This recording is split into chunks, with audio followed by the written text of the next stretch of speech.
تو اس نے قرآن پاک کی تلاوت شروع کر دی. اس کے دل میں یہ یقین پیدا ہو گیا کہ شاید اللہ کی مدد سے ان پراسرار قوتوں سے بچا جا سکے. اور صحیح روف کے مطابق جیسے ہی اس نے تلاوت شروع کی آوازیں لمحے بھر کے لیے تھم گئیں، لیکن وہ خاموشی زیادہ دیر تک برقرار نہ رہ سکی. جیسے ہی وہ ایک سورت ختم کرتا دوبارہ وہی چیخیں، وہی ماتم اور وہی لرزتی ہوئی آوازیں اسے اپنی گرفت میں لے لیتیں. لیکن اس نے ہار نہیں مانی. وہ ایک لمحے کے لیے ایک دعا کرتا رہا اور قرآن کی مختلف آیات پڑھتا رہا اور دل میں اللہ سے معافی مانگتا رہا کہ شاید اس کی غلطی کی تلافی ہو جائے. اور یہ لمحہ صرف خوف کا نہیں بلکہ ایمان کا امتحان بھی تھا.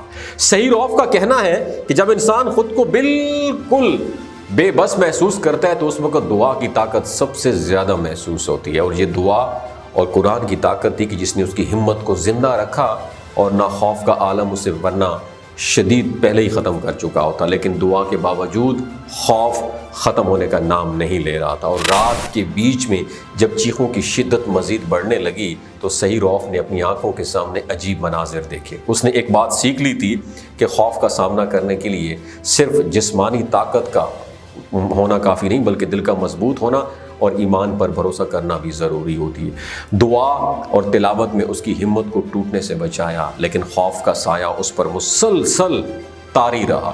جیسے تیسے کر کے اس نے وہاں رات گزاری اور اگلی صبح اسے وہاں سے نکال دیا گیا. اور پیارے دوستو، ماہرین کا کہنا ہے کہ ایسی آوازیں سمندری لہروں، ہوا کے دباؤ اور وائبریشن کے نتیجے ہو سکتی ہیں جو انسان کے کانوں کو غیر معمولی لگتی ہیں. لیکن سوال پھر بھی یہی ہے کہ وہ عجیب سائے اور حرکات یہ کہاں سے آئیں؟ کیا وہ قدرتی عوامل کا نتیجہ تھیں؟ یہ سوال آج بھی ایک معمہ ہے. اور لائٹ ہاؤس کے بارے میں کہانیاں یہاں پر ختم نہیں ہوتی. یہاں کام کرنے والے اکثر افراد نے عجیب و غریب واقعات کا تذکرہ بھی کیا ہے. کئی لوگوں نے یہ کہا ہے کہ انہوں نے ایسی آوازیں سنی ہیں جو کسی انسان کی نہیں ہو سکتی. کچھ نے پراسرار سایوں کو دیکھنے کا کلیم بھی کیا اور کچھ اس حد تک بھی پار کر گئے. انہوں نے کہا کہ یہ جگہ جنات یا پراسرار مخلوقات کا سایہ ہے. اور جو دستیاب معلومات ہیں ان کے مطابق اب تک 400 سے زائد افراد نے یہاں پہ کام کیا، لیکن ان میں سے صرف 3 ہی واپس آ سکے. وہ بھی بنگلہ دیش سے تعلق رکھنے والے افراد تھے.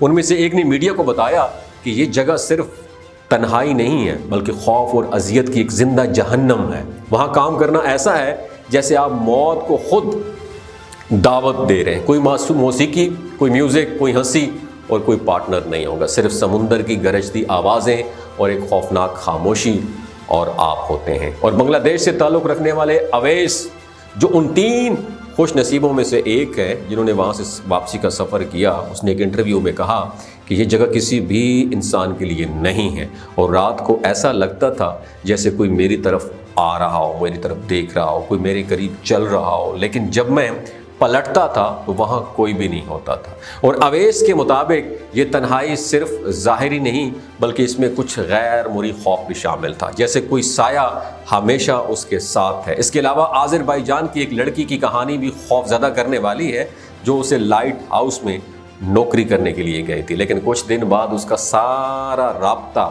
ڈسکنیکٹ ہو گیا. جب ریسکیو ٹیم وہاں گئی تو وہ غائب تھی. نہ تو اس کا کوئی سراغ ملا اور نہ ہی کوئی نشان ملا. اور اس کے اہل خانہ کو بتایا گیا کہ اس کی موت ہو چکی ہے. لیکن کیا وہ واقعی مر گئی یا اس کے ساتھ کچھ اور ہوا، یہ آج تک ایک معمہ ہی ہے. اور یہ بھی کہا جاتا ہے کہ اس لائٹ ہاؤس میں صرف ایک ہی انسان کو کام کرنے دیا جاتا ہے. اس کا مطلب ہے کوئی دوسرا انسان نہ آپ سے بات کرے گا نہ آپ کے ساتھ ہوگا. اور یہی تنہائی وقت کے ساتھ انسان کے ذہن کو مفلوج کر دیتی ہے. ابھی سری لنکن رومیش کمار وہاں جاب کر رہا ہے اور نئے سلیکٹ ہونے والے پاکستان کا مانسیرا سے تعلق رکھنے والا 19 سالہ شاہ زمان ہے.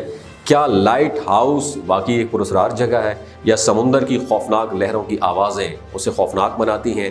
یہ ایک ڈیپ سیکرٹ ہے. اس کے بارے میں آپ کیا کہتے ہیں؟ نیچے کامنٹ سیکشن میں اپنا ایکسپیرینس ضرور شیئر کیجیے. اپنا اور اپنے ساتھ جڑے رشتوں کا خیال رکھیے. اللہ حافظ. ایک انفارمیشن آپ کے ساتھ شیئر کرنا چاہتا ہوں کہ جو گلگت بلتستان کے لوگ ہیں نا، ان کی ایوریج عمر 90 سال سے بھی زیادہ ہوتی. You know why? کیونکہ یہ لوگ شلاجیت استعمال کرتے ہیں. شلاجیت کے اندر 85 منرلز ہوتے ہیں. اگر آپ چیزوں کو جلدی بھول جاتے ہیں، آپ مردانہ کمزوری محسوس کرتے ہیں اور اولاد جیسی نعمت سے محروم ہیں، آپ کے سپرم کاؤنٹ کم ہے، ٹیسٹوسٹیرون ہارمون امبیلنس ہیں، آپ سدا بہار جوان نظر آنا چاہتے ہیں، خون کی کمی کو دور کرنا چاہتے ہیں، ہڈیوں جوڑوں کے دردوں سے نجات حاصل کرنا چاہتے ہیں، موٹاپا کم کرنا چاہتے ہیں، تو شیلاجیت ضرور استعمال کریں۔ ایک بات دماغ کی کھڑکیوں کو کھول کے سننی ہے، ہمیشہ یاد رکھنی ہے، ہمیشہ آرگینک اور قدرتی چیزوں کا استعمال کریں، اور کیمیکل والے فوڈ سپلیمنٹ خدارا آپ نے استعمال نہیں کرنے۔ اگر آپ شیلاجیت کو آرڈر کرنا چاہتے ہیں تو نیچے دیے گئے نمبر پر رابطہ کریں۔ 3 باتوں کا آپ نے خیال رکھنا ہے، کوئی بھی نہیں بتائے گا آپ کو۔